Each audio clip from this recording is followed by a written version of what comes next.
Greetings for those of you who are viewing and listening from around the world. Welcome to My Journey with Paula G, where we are juggling this journey called life while we're walking in the gifts and the talents that God has given us. Thank you all so much for joining us. If this is your first time on the journey, we welcome you.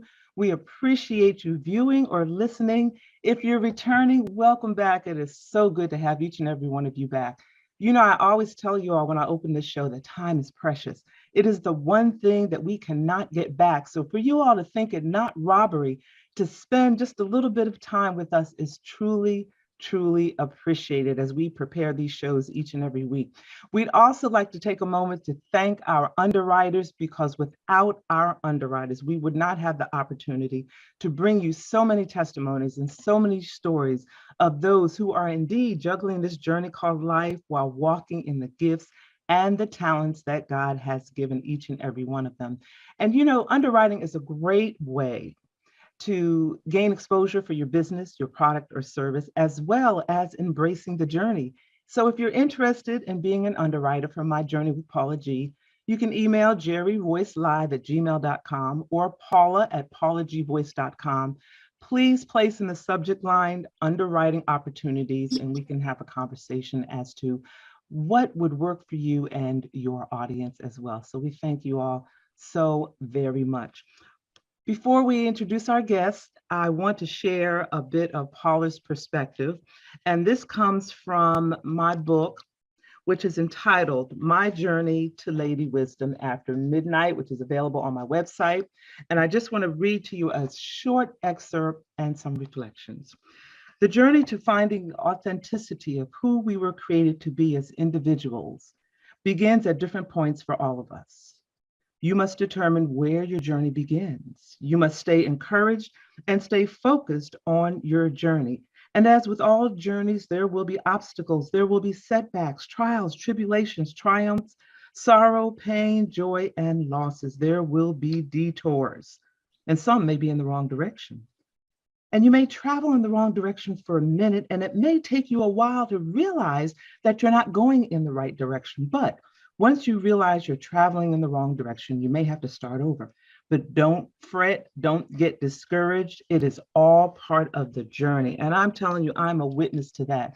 As I've been on this journey, there have been detours, there have been obstacles, there have been setbacks. And I want to encourage you today, those of you who are on a particular journey of doing what it is that God has purposed you to do, to not get discouraged, to keep your eye on the goal, keep your eye on the vision, keep moving forward, because as you continue to move forward, you get over those obstacles, there are lessons along the way. And once you reach that goal, once you are really marinating in the purpose that God has created you to be, you'll reflect back and be blessed for that journey, where you'll be blessed for those trials, you'll be blessed for those tribulations, and you'll be that much stronger and wiser. So be encouraged. So I hope that encouraged you today. Well, today's guest, I am so excited to have these two. They have been on my particular journey with me for quite some time, and I'm so appreciative. And the accolades for both of them, I could take 10 minutes going through the accolades of both of them, but I'll just share just a little bit with you. Firstly, he is a former talk show host. He's a media icon in print, broadcast journalism. He's the founder and president of the National Black Radio Hall of Fame. He's an executive. She is a singer. She's a songwriter. She's an educator. She's a psychologist. And the two of them together, in my opinion, are a dynamic duo. And we welcome to My Journey with Paula G, Bernie and Uvee Hayes. Thank you all so much for joining me on the journey. It is so good to have both of you here. Thank you for inviting us, Paula. Appreciate it very much. Thank you so much. And your opening statements were just absolutely beautiful. Oh, Inspiring. thank you. Thank you. Thank you. Thank you. So before we get started, for those who have been with me during my radio days and live interview days, whenever I have a couple such as yourselves, I always want to share with the audience, firstly, how many years that you all have been married. How many years have you all been married? Approximately Bernie, 40, you want to take that? 40 years. 40 years. So that's a journey right there, right? Yes, it is. Great journey. A beautiful, beautiful journey. Yes, yes. Yeah. So, ladies first. So, Uvee, I will ask you share with us some reflections of that journey and some wisdom that you can share with other couples. Well, I must say, my husband has been so supportive. Anytime you are there trying to do something, like you said in your opening statement, you get the ups and downs. It's like a roller coaster. But my husband has always been there to support me and just edge me on. And you need that. You really do. So I am so happy and so pleased. And this last song that I did, it was truly for him. Yeah, and we're going to talk about that and the song that I love from a few years ago that you did as well.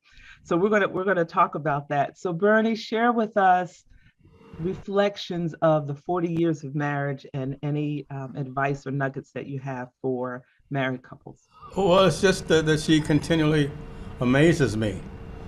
She continues to show talent that I am finally discovering, even newly discovering. One example, at one time we opened up a beauty school, a beauty shop, and her being a school psychologist and a singer and an author, she still went to get beautician's license. so she would know the business that much more. And that's how efficient she is. So when she does something, I mean, she dives 100% into it. And that still amazes me. I'm just amazed at how much and dedicated she is to any object that she pursues.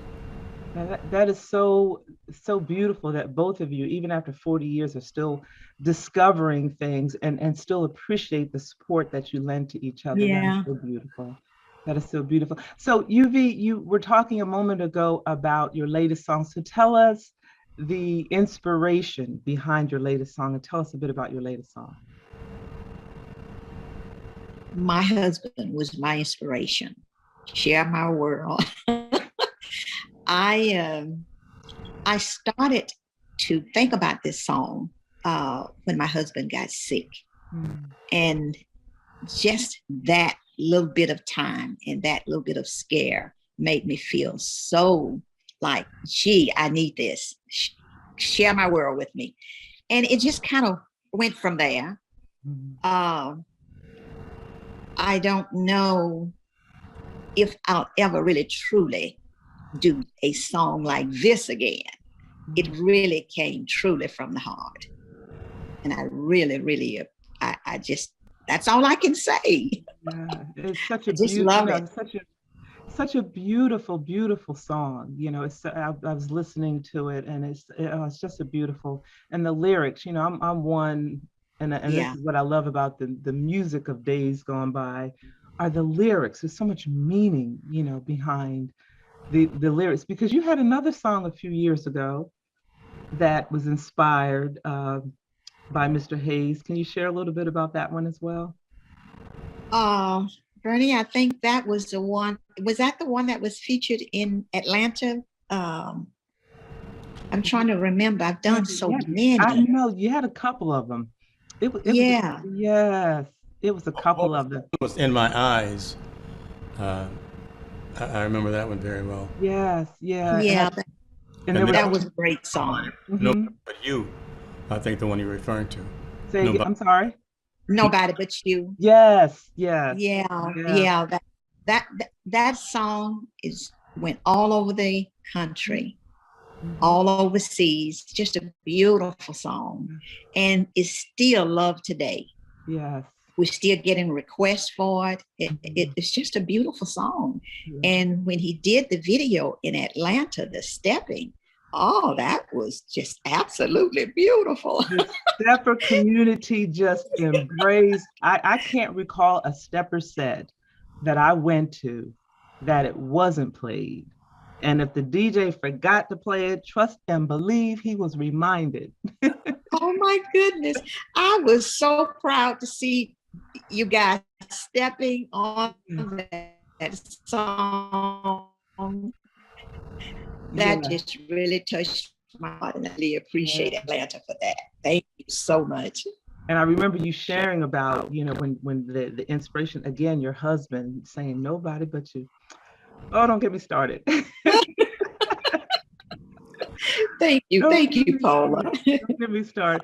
Mr. Hayes, you have had quite a career, radio, television, and now you're the president and founder of the National Black Radio Hall of Fame, which I, for one, find such a great resource, a wealth of knowledge, and really a source of inspiration, because it shows the rest of us who are now in radio and television, which looks different than from years ago, the shoulders upon which we stand and the responsibility that we have to produce quality programming. So can you speak to your journey for us a bit? Well, just to see your picture on our page and sit with your support is inspiring also. But it's just a dream that I've had for all the accomplishments that African Americans have played in the industry, all the accomplishments, all the achievements, all the wonderful things that they've portrayed, that they've done rather, they just seem to be left out of the history books. So it's our time to write our own history. It's our time to acknowledge those people who went so before us, whose shoulders we stood on, that paved the way. Like Jack L. Cooper back in 1929, when he began his radio program and started doing public service and public events and telling the people what was happening in their community. Well, it just eroded from there. Nothing was happening. They just didn't identify black people with anything positive. We were like the stepchild of the industry. But there's so much that they don't know about us, and that's why the National Black Radio Hall of Fame is growing. In fact, the chapters that we encourage now, it's the Chicago chapter, the Atlanta chapter that you're part of, the New York, Jackson, Mississippi, mid-Florida. We're trying to get Carol Carpenter to reactivate the chapter in Los Angeles. So all over the country. Memphis, Tennessee just came aboard. So it's to recognize those people who were pioneers in the industry, television and radio, who were people of color, African American people who did so much that we need them to know about. We need the world to know about. Yes, and it's so important because, as you said, Black radio was the hub of the Black community. It's where we got our news. It's where we got our music, and a lot of those broadcasters, those DJs, were really very influential during some very troubling times. You had DJs that were on the air during, riots from decades past, trying to calm the community, trying to inform the community. So just a wealth of knowledge and a wealth of history. And, speaking of the shoulders upon which we stand, just your career in itself, just phenomenal. I think it's almost like you've touched on every aspect, from being a DJ, from being a news broadcaster, print journalist, radio, television. Can you share with us some reflections on your particular journey and how you have seen this industry change? Well, during the Civil Rights era, they forgot that the black disc jockeys was the voice of the community, the African American community. And the black disc jockey, the black DJ, the black announcer would tell the people where the important meetings were. They would tell them where Dr. King would be. They would tell them where Jesse Jackson. They'd tell them where all the important figures in the movement would be moving and acting. And that's so very important. The most, I appreciate all the accolades that you give me, but what I'm most proud of in the industry, and it's been 65 years now, are the actions I took against radio stations, against bigotry, against the persons who thought that black people weren't worthy. We closed on one station who thought that we were giving too much black information to the public. We closed down a station that said that white people supposedly earn more money than black people. We closed down a station that just was not knowledgeable enough, who wanted to change formats after the African American community made the station number one. They wanted to go to a pop format in that time. They forgot what the African American community had done for them. There's so many, WERD, WDIA in Memphis, WRD in Atlanta, all these wonderful stations were pioneers, and they told the people what they needed to know. People that other stations just took for granted or did not involve the people whatsoever.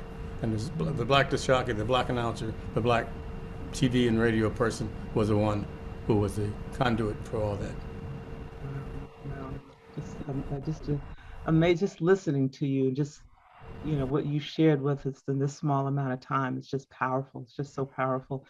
Uvee, you are singer, songwriter, educator, psychologist. How have you been able to use your psychology background, education background, in regard to, I'm kind of asking a twofold question, in regard to your music, and then also a separate question, what are your reflections? We have come through 2 years of a trying time. From the psychologist aspect, what are your reflections on what you see the state of mental awareness is? Well, I think it's going to get better. Mm-hmm. Let me first of all say that I'm an optimist. I'm in with this COVID. It's been really, really hard. A lot of jobs have been lost. A lot of lives has been lost. Musicians that I know, their lives has been lost, and it's just been so hard. But I think it's going to get better. I've been extremely careful myself, not accepting as many dates of entertaining because it's so risky. So we just kind of do what we can do and just accept the way it is right now and just kind of hang in there, and it's going to get better.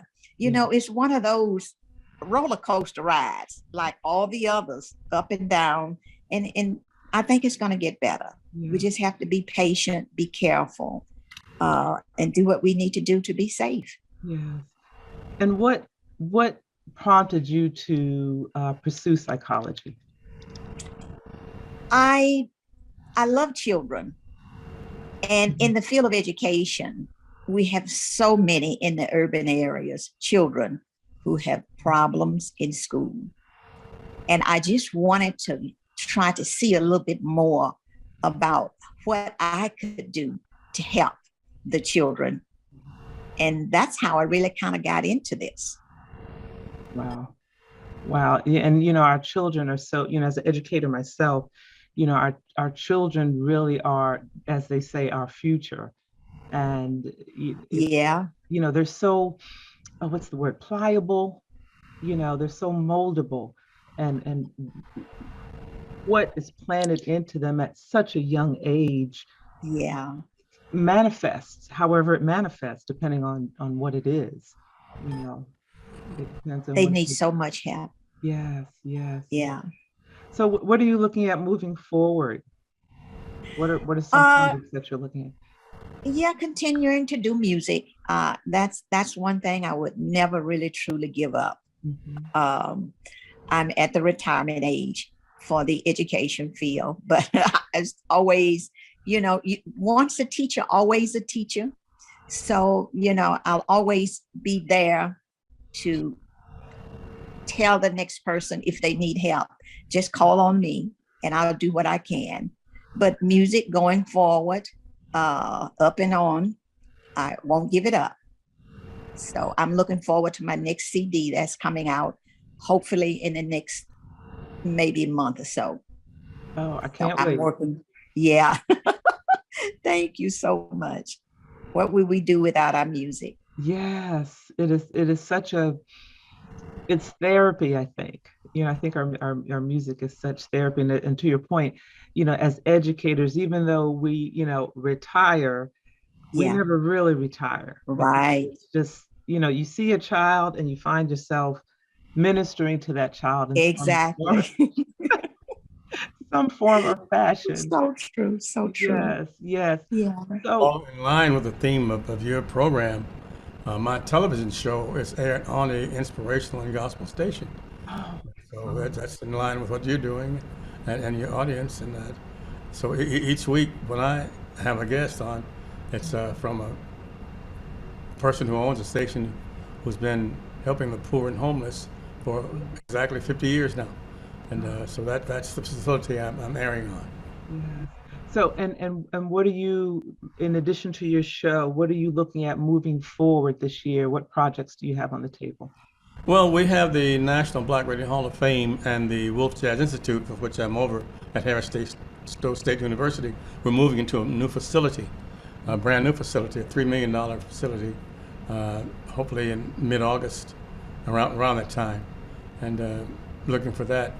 I am not going to be the interim director of the National Blues Museum much longer. I'll just have an emeritus status there. So it'll continue to go, the National Blues Museum. And I'm just looking forward to the National Black Radio Hall of Fame expanding and bringing on more chapters. We're talking to Al Bell in Little Rock, Arkansas now, and Al's supposed to come on. Tyrone Davis out of Jackson, Mississippi, he's very active now. So just so many people. And then that's the future, hopefully, of Bernie Hayes and Uvee Hayes. And for those who wish to learn more about the National Black Radio Hall of Fame and your show and so forth, can you share with us your social media or website where they can find out more information? NBRHOF.com. That's the National Black Radio Hall of Fame.com. And they'll see your picture there too. Okay, thank you. And for me, Uvee Hayes.com. UveeHayes.com, UveeHayes.com. And for the National Black Radio Hall of Fame, it's NBRHOF.com. .com, right. Not .org.com. Yes. Okay. All right. Marshall Washington, Georgia, make sure it's .org, not .org, but .com. Yeah, she'll tell you. I know, that's why I was asking.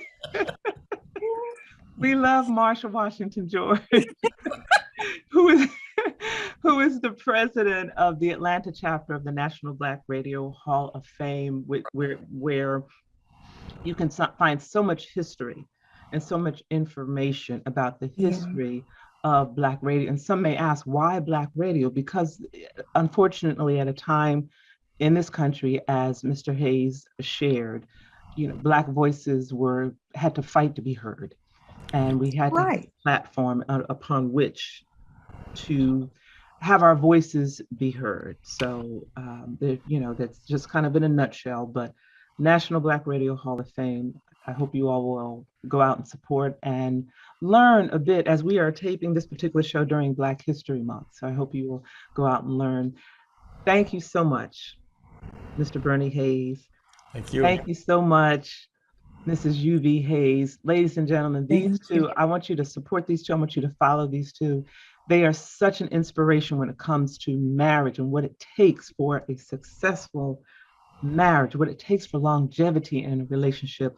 They are also inspirational and motivational in what it takes as a couple to be successful, as well as individuals to be successful. Some things that we are lacking so much today because we're allowing society to dictate what our relationships are looking like. And at the end of the day, it's that man, it's that woman, and how you interact and support each other and love each other and be each other's place of peace, support, and love. So I hope you all got a nugget today. We thank you all so much for joining us. Our underwriters, thank you all so much for your support. Without you, we would not be able to provide this type of programming and this type of platform. So we thank you all so very much for being with us. And as always, the greatest conversation that you will ever have is the one that takes place in between your ears. What are you speaking to yourself? Is God a part of that conversation? And are you listening to his still small voice? Ladies and gentlemen, until next time.